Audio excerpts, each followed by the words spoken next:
Hello ladies and gentlemen, we are doing head gasket today. I did try and kind of do the boring bits first.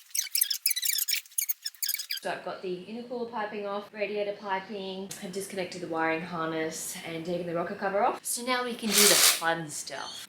I am from Sydney, Australia. G'day mate, I'm gonna chuck a shrimp on the barbie. Oh, that was good. There's plenty of shrimps on the barbie. My 9 to 5, I am a receptionist. I answer phones for a living. Even though I have a 9 to 5 that is very boring and, let's be honest, not the most enjoyable thing ever, I work for a mechanic, so it does give me access to a hoist. So a lot of the videos that you see where I'm using a hoist for my car, it's because it's at my work. I honestly think I started working on cars just out of necessity. I kind of just started doing my own maintenance on my S14. And then I got a drift car, so I started doing more basic things on a drift car, changing diffs from welding diffs, doing all those kind of things. Then I decided to do a molded wide body, which was the dumbest thing ever. The story with my S14 build. I had a pretty much stock body S14, and I had some rust patches on there because, you know, 30-year-old car, all the good stuff. The rust was behind the quarter window. Instead of just taking out the quarter window, fixing the rust and respraying it the same color, I decided, you know what, while I'm stripping the rust, I may as well strip the car and then change the color of the car to Millennium Jade. So I brought all the supplies to have a Millennium Jade, just stock looking car. And then while I was doing the paint stripping, there was, it was like literally this thick of bog behind my passenger quarter. So I was like, okay, let's take all that off, see what's going on under there. So I took that off and discovered my car had been in a boinking. Now that the quarter was damaged, I was like, okay, let's do a wide body because I really liked wide body S14s. I was like, cool, best idea ever to wide body the car. And then I was like, hang on a second, I don't like wide body cars that have rivets showing. So let's do a molded wide body. That was the decision to do the molded wide body 14. Fun.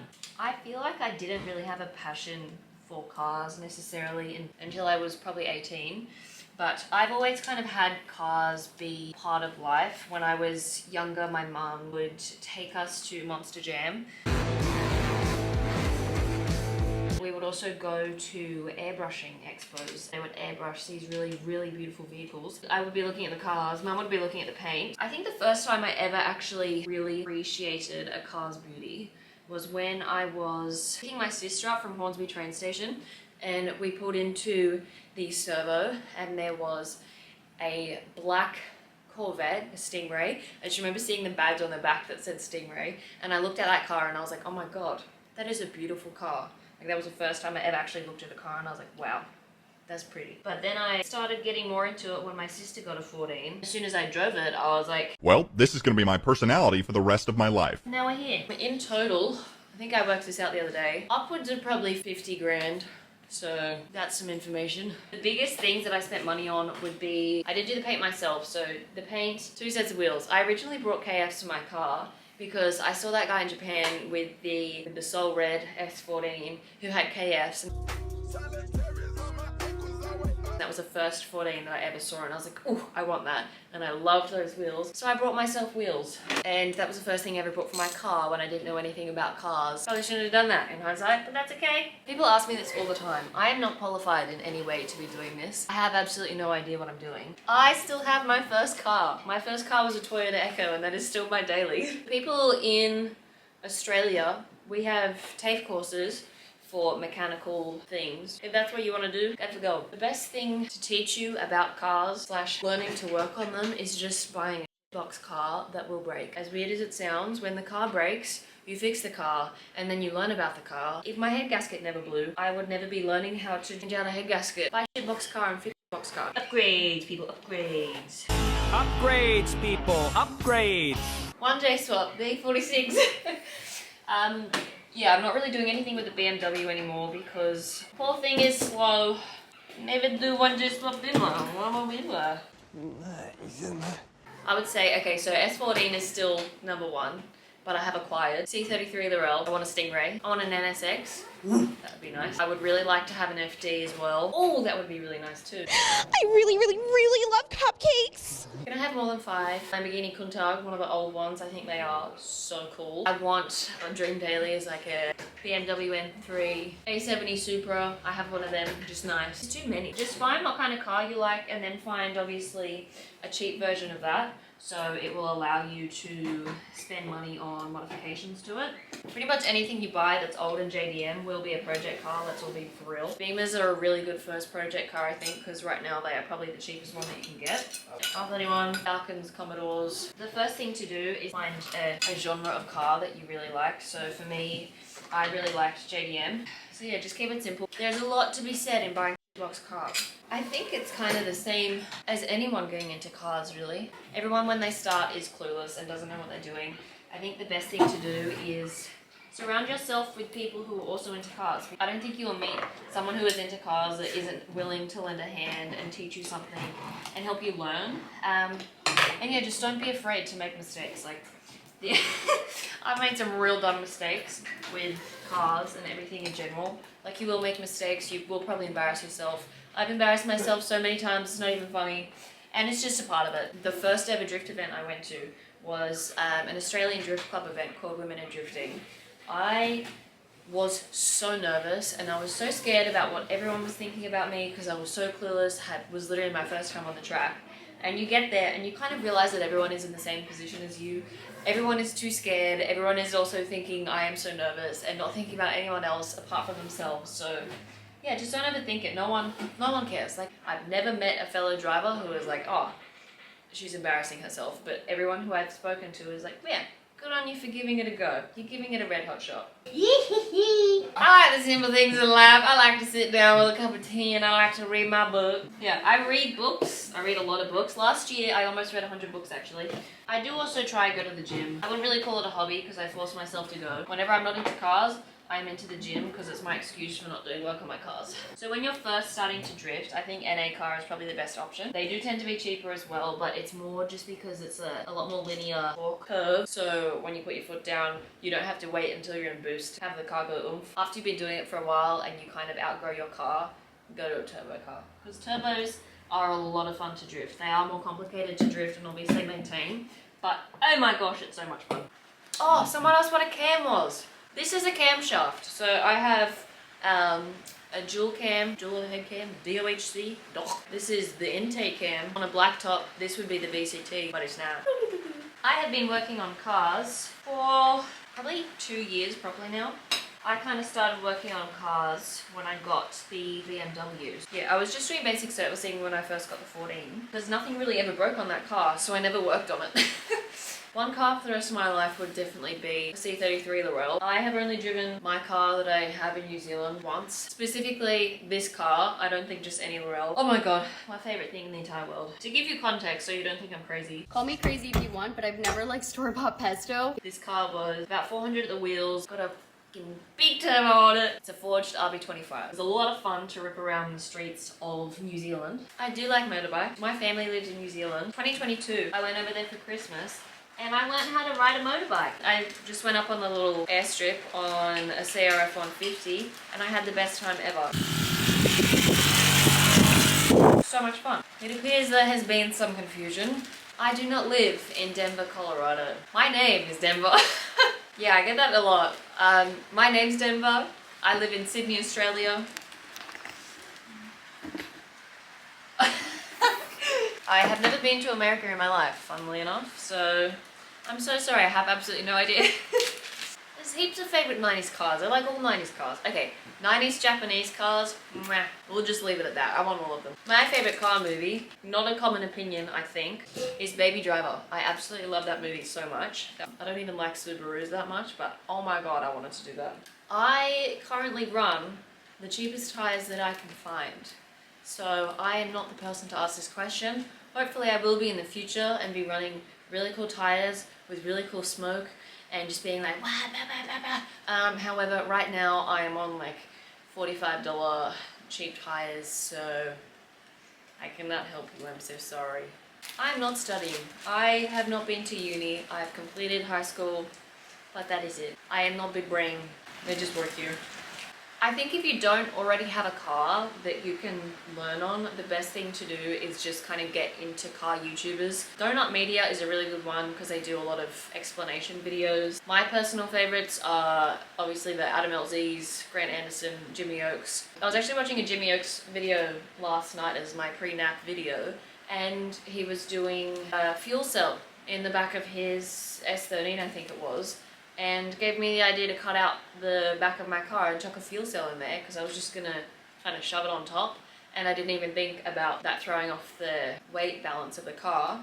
So yeah, I honestly think just regularly consuming content of car creators is a really good way just to learn small things. Beamer! I'm a big Beamer girl. I absolutely love BMWs. Ooh, E30, that's a dream car. I would absolutely die to own an E30 M3. They are just mwah. I will be honest, I don't watch a lot of TV shows unless I'm watching them to nap, because I fall asleep to television because I am a millennial piece of shit.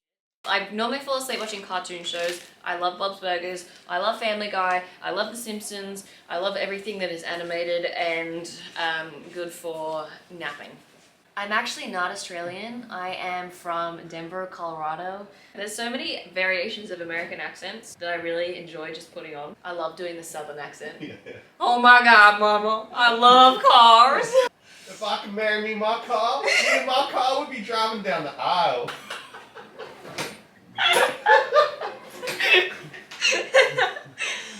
I was given a Drift 101 voucher by my mom and my sister in, I think, December, must have been 2022 maybe. Yeah, and I did Drift 101. A couple months later I brought my E46 because I was like, wow, that was heaps of fun, I want to do that again. I did a Women in Drifting Day, which was definitely the least intimidating way that I could have started drifting, and I'm very happy I did that. Otherwise, I probably would have been my scared self and delayed it for a very long time. And yeah, I've been kind of dabbling ever since. I recently started to do a bit more stuff on the drive once I got this car. Yeah, I'm really enjoying learning. It's been a very good process to learn how to be a little bit more patient and resilient with just trying new things. I will not lie, I fully couldn't make a corner on the wet pan for about 6 months. 14 is definitely my biggest achievement. It's more just like sticking with something. It's very easy to start a project and then give up halfway through, but I'm actually really proud of myself for finishing that car.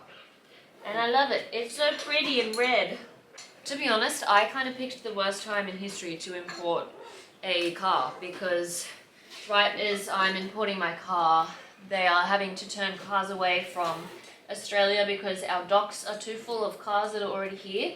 So unfortunately, my car has been on vacation in its home place of Japan for a long time, but once it gets here, everything will be worth it, but it is a hard process. I also just think it depends when you're actually doing it. It's just very corny, but my biggest motivation is just to be happy and do things that make me happy. I think I realized probably when I was like 18, 19 that it really does not matter where I'm at, how much money I have if I am unhappy. So I just want to just do whatever makes me happy. And this year makes me happy, apparently. I've definitely thought about this before. I'm just kind of unsure where to start the whole process of designing if I were to do merch or anything. But maybe. That one is a Frostmaster. See you guys. Thanks for the commentary. See ya.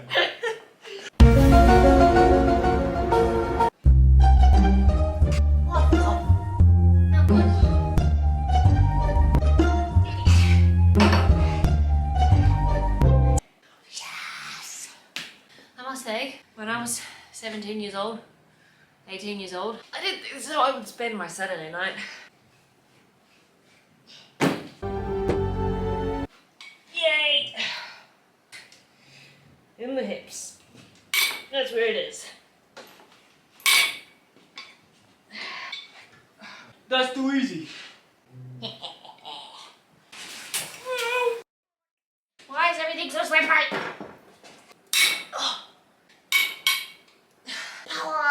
I think there was a very long period of time when I had first started working on cars where I was doing a lot of work on them myself, and not necessarily because I needed to work on them myself, but I denied help because I felt like if I got help from other people, I wouldn't be as like valid as a car person. Obviously that is dumb. Where's my thing? Where's my thing? Is that my thing? I don't think that way anymore. There was a solid like year there where everything I did on cars, I would make sure I did myself. I am a bubblegum dum-dum and didn't realize that you had to take off the intake mani as well. I only watched my little how-to video on doing a head gasket for a blacktop, which you don't have to do this on. It has been unbolted. Let's see if I can actually get it off. It's coming. Oh, hello, you. I genuinely. What do you mean? Testing, testing. It started to rain, so you need to be able to hear my beautiful voice. It's free real estate. It's free real estate. Oh!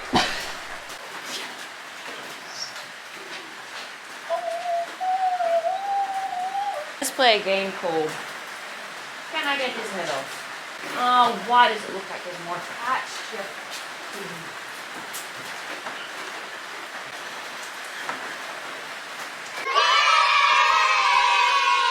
I am having a slight existential crisis right now. This is probably the smallest head gasket little I've ever seen. I know it's not bad because upgrades, people, upgrades. In all my internet research, didn't see one person do this on a stock red top. And I understand why, because that was bad. That was real bad. And there's a whole bunch of unnecessary coolant in there that really doesn't need to be there. But it's fine. We're not going home, she's fine. It is good. I will be able to take off a whole bunch of stuff that's on there and really increase the serviceability of it. Because if I was at the track and I needed to do whatever in there, I would be screwed because what was that? Anyway, thank you everyone for putting in those questions. That was really fun to answer them while I was working on the car. Time to put new head gasket on. I've got new head studs, new head gasket ready to go. So once the head gets decked and I've got new intake gaskets, it'll be good to go. Thank you very much for watching. I will hopefully see you next week. Good night. Bye. See you later.